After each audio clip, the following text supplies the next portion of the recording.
Gibbo presents. It's Gibbo, and right now I'm joined by Killa Boo from King Addies. You lost out to Riddim Force just a matter of minutes ago after multiple recounts of the sudden death in the sudden death tune, I should say, in the tune for tune rounds of Global Clash 2014. Having had a little bit of time to reflect, do you think the right sound won, or were you robbed?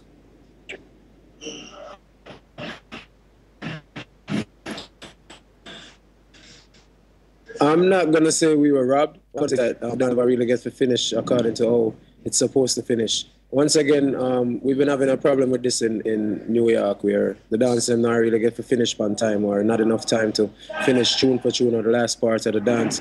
But we weren't robbed at all. We just basically ran out of time. The management came on stage and said last tune had to play, which was basically what happened in Brooklyn Massacre. So we ran out of time, and you remember the last dance that I hosted for Brooklyn Massacre with Riddim Force and Next Level, I believe it was. And they ran out of time and last tune and all these things. So what really happened in the dance was Andrew said that two sounds were going to go in the last round, which was supposed to be the last round before tune for tune.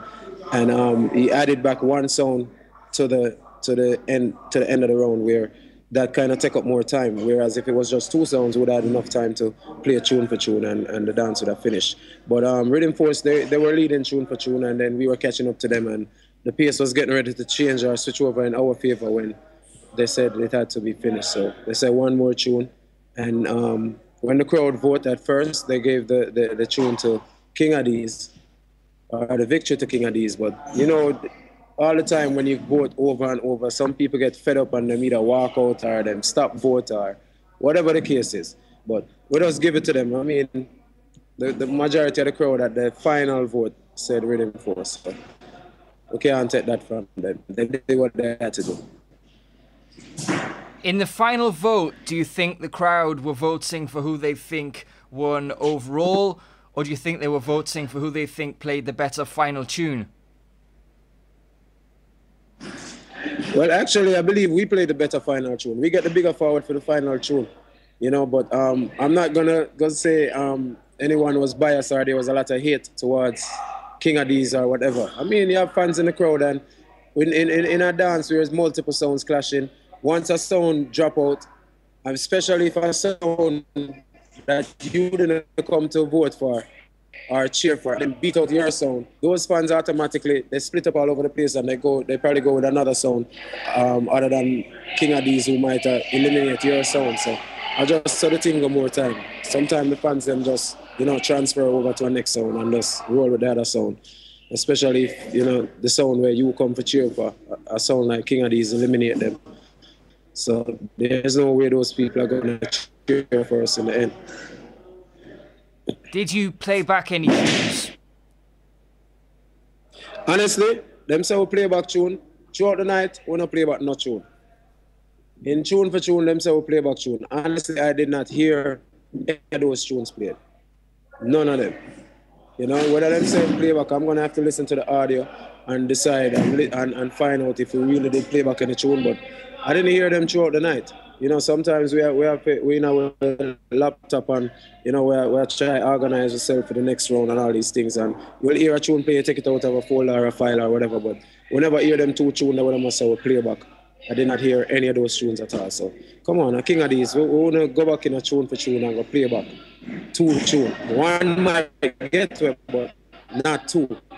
So I just basically, we never hear them when them play them. So that's one of those things. I mean, if we play back the tune, we lose the point. The other sound get the point. So it was nothing. I mean, we were catching up to them afterwards. So, you know, if we played back a tune, so it be. But I didn't hear any of those tunes before. Most people weren't expecting you to be emceeing for Addies tonight.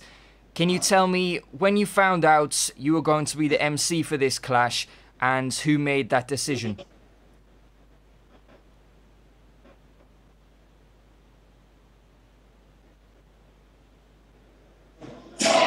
Well, I found out that dance a while ago, from the dance together nowadays. Most of the time, the decision comes down from, we make this decision together. Or it might come down from, management. Them say, all right, you play that dance, you play that dance. So it was a decision that was made a while back, and I started preparing myself for it, and to come out here and do the best that I could tonight. So it was a good look. I don't feel any way about Riddim Force actually winning. But I spoke to Ian first, and him say I was the only person who surprised him tonight. Like, he never did expect it, or. So I feel good about my job emceeing tonight. Was this decision a result of Addies' performance at the UK Cup Clash earlier this year?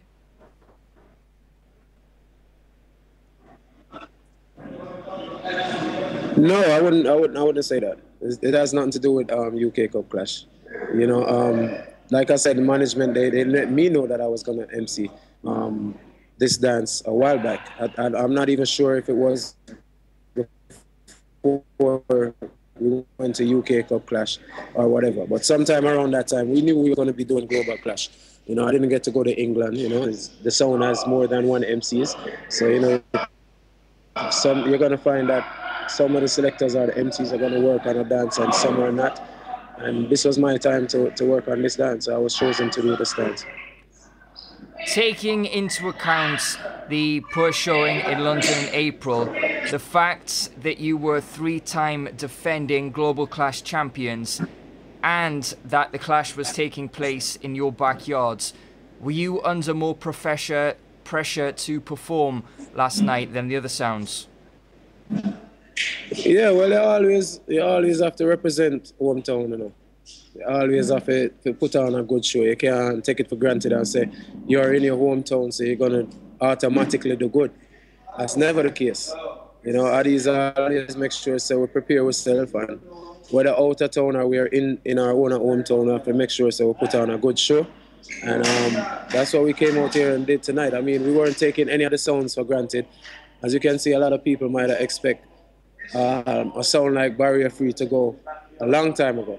But Barrier Free stuck in there and did their thing, and sometimes you underestimate a sound and you feel like you have it and you end up losing. So, we take all of them serious. We take every opportunity that we get serious, and we try to make the best out of it. We're not going to come into a dance and say, oh, this is Addies, we know what to expect, so just cheer if we were in the round done. No, we got to work for it. So big up to the team and big up to the entire Addies clan and the fans and all these people that make it possible. Did you expect to meet Riddim Force in the Tune for Tune rounds?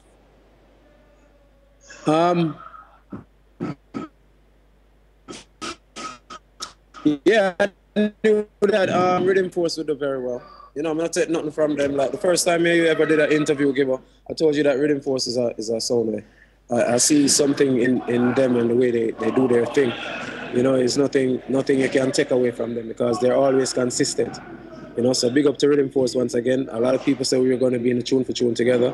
And I feel like Ian Frost was one of the more stronger MCs on the stage tonight. So I sort of expected Ian Frost and Riddim Force reaching at the Tune for Tune. I mean, halfway through the dance, I was already telling them, that I'm going to see them in Tune for Tune. So I sort of see where they was going with what they were doing.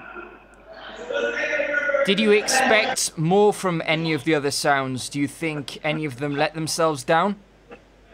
I was expecting Super Fresh to come and put on a better show. I was expecting them to come over here and really and truly impress. I didn't expect them to go in the first round. Love Injection, I didn't expect them to really reach too far with their style of playing.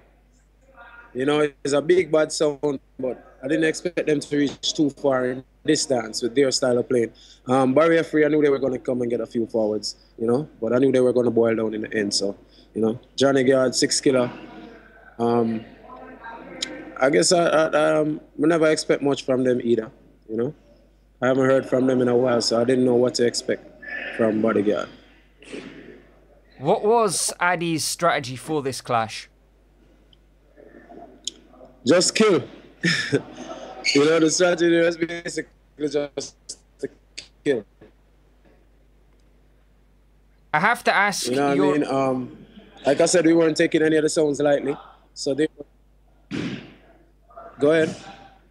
No, sorry, carry on. Oh, like I was saying, I wasn't taking any of the sounds lightly. You know, the strategy was just to come in and basically, you know, watch what every sound is doing. I mean, if one sound if we knew that sounds were going to be eliminated in a round, we weren't really trying to go too hard. We was just trying to, you know, make it through the round because we know, say, we just had to do a little bit better than how they did. So once we see some of them never getting forward for the whole round, we know, say, we could have just easy and cruise through and make it through to the next round. So we just basically had a strategy where we go, like, we just judge it round for round and performance by performance and see how each sound did. And we know who we had to go harder than, or, you know, who was going home or who was going to be booed or kicked out before us. So we just basically came in and watched every sound, see what they did and know what we had to do for ourselves. I have to ask your opinion on the never-ending King of New York debate. Based on performances in the first half of 2014, which sounds currently wears the crown? Do Addies still rule? Addies will always be the King of New York. That will never change. I mean, a lot of sounds are going to come, a lot of sounds are going to go, a lot of sounds are going to do good, a lot of sounds are going to have a little buzz, you know, but Jamie right now, they're saying Jamie is the King of New York. Jamie's doing very good in New York.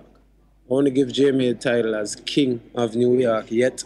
You know, I'm have to really and truly go up against some great contenders, you know, such as Addies and the other big bad sound them. You know what I mean? So give Jamie props, but he's not the King of New York. He's doing very good in New York right now. You know, it's like in a soccer way or football where you have all these people where the Ronaldo them and the Messi them and all of them, but you know, everybody will always Pele. You understand me? You know, the basketball, you have the Michael Jordan, you have the LeBron them and the Kobe them, but everybody will always know say Jordan are the man. So you can't compare some of them sound here to Addies when it comes to King of New York. I just know say Addies are the big sound, go around the world, kill whole heap of sound, bring whole heap of sound in New York, kill them with sounds of caliber. You understand? Not the mediocre. Now I take nothing away from nobody, but I talk about Addies. Addies is a sound that kills sounds of caliber. And sounds where sounds with meaning. You understand? So Addies are the big sound, Addies are the champion sound. The title can't go just like that. You have to really and truly kill a king and overthrow a king to call yourself king. Do you feel a one-on-one rematch with Riddim Force is necessary? It's not necessary, but it could happen. I mean, everybody knows that Riddim Force couldn't stand up against Addies in a 1-for-1 dance. I don't see that happening. You know? A lot of these dances where some sounds win, they really haven't gotten any test yet. You know, they really and truly get the test where you have to fine tune and play a tune. Some 1 hour round, some half-hour round. You know what I mean? And hold the crowd the whole night and bust the place the whole night. I mean, you could practice a 10-minute segment. You can practice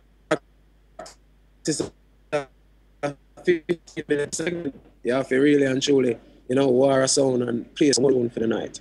And prove yourself and prove your skill. So, I mean, a one-on-one can't happen with Riddim Force. I just don't think it's that necessary for us to, you know? So we prove nothing with Riddim Force. Bad sound, bad MC, bad selector. But it's not really that necessary. Are you able to reveal when Addies will be back in the Clash Arena?